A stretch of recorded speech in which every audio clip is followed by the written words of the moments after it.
ton voisin de devant, ton voisin de derrière. Seulement ton voisin qui te sourit. S'il ne te sourit pas, tu ne lui parles pas. Il y a toujours des voisins comme ça. Amen. J'ai, comme l'a dit le témoignage, donné ma vie à Jésus-Christ à l'âge de 1990. Et là, c'était par une apparition de Jésus-Christ dans ma salle de bain. Alors, quand Christ m'est dessus, mais je n'aimais pas l'église. Alors, j'avais une Bible que je lisais sans trop bien la comprendre. Je lisais des livres et c'est comme ça que j'ai grandi. Je me suis converti. J'aimais Dieu, je craignais Dieu selon le peu que je connaissais de lui. Mais pas de communion fraternelle, pas de pasteur, pas d'église. Alors, j'avais gardé mes anciens amis. J'avais gardé la musique du monde que j'aimais. Mais j'étais chrétien. Alors un jour, un de mes amis m'a demandé de l'accompagner voir sa copine. J'étais chrétien, je voulais être gentil, ne pas le déranger. J'ai accepté quand même. Je suis allé dans une fête, avec une fête mondaine. Et quand je suis arrivé là, lui et sa copine s'étaient embrouillés. Et moi, j'ai remplacé l'ami. Et je suis rentré dans le monde. Pendant une année, j'ai rétrogradé. Et j'ai commis plus de péchés qu'avant ma conversion. C'est que la Bible dit que si quelqu'un est délivré, que les démons s'en vont, ils reviennent 7 fois et sa condition devient pire. C'est ce qui m'est arrivé. De l'âge de 15 ans à 16 ans, j'ai battu tous mes records de péché. Et j'étais chrétien, mais je ne savais pas ce que je devais faire après m'être repenti.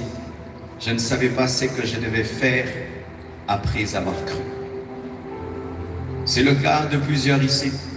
Vous aimez Jésus-Christ, vous suivez sur YouTube, sur Internet, vous êtes repentis, mais l'après-repentance, l'après-conversion, vous ne le maîtrisez pas. C'est pourquoi certains sont en train de rentrer dans leurs anciens péchés, sont en train de rentrer dans le monde, et des fois même se posent la question, est-ce que vraiment je suis converti? Est-ce que vraiment Jésus vit en moi? Et le Seigneur m'a dit de vous aider. Ceux qui se sont convertis aujourd'hui, et ceux qui se sont convertis, ça fait des années, mais qui ne maîtrisent pas l'après-conversion et l'après-repentance. Lorsque nous lisons ce passage d'Acte 2, il parle de la naissance de l'Église. L'Église naît dans une chambre haute. Les gens accourent parce qu'ils vivent la manifestation de la Bible et la vie chrétienne sans la Bible. On n'a pas inventé une autre vie chrétienne. Le problème de l'Église aujourd'hui, on veut inventer une autre vie chrétienne. C'est pourquoi ça ne marche pas. C'est comme si tu veux inventer une autre eau pour le poisson. Il va suffoquer, il va mourir. Qu'est-ce que la Bible nous dit sur les premiers chrétiens? Lorsque ces 3000 personnes se sont repenties, lorsque ces 3000 personnes se sont converties, quels ont été les ABC de leur vie chrétienne? La première des choses, nous voyons qu'après que leur cœur soit vivement touché par la prédication de Pierre, ils ont demandé qu'est-ce que nous allons faire? Et la Bible dit au verset 41, ceux qui acceptèrent sa parole furent baptisés. Il faut être baptisé. Après la conversion, tu dois être baptisé. Et tu n'as pas le choix. Tu dois être baptisé. Tu ne vas pas dire l'eau est froide, j'aime pas.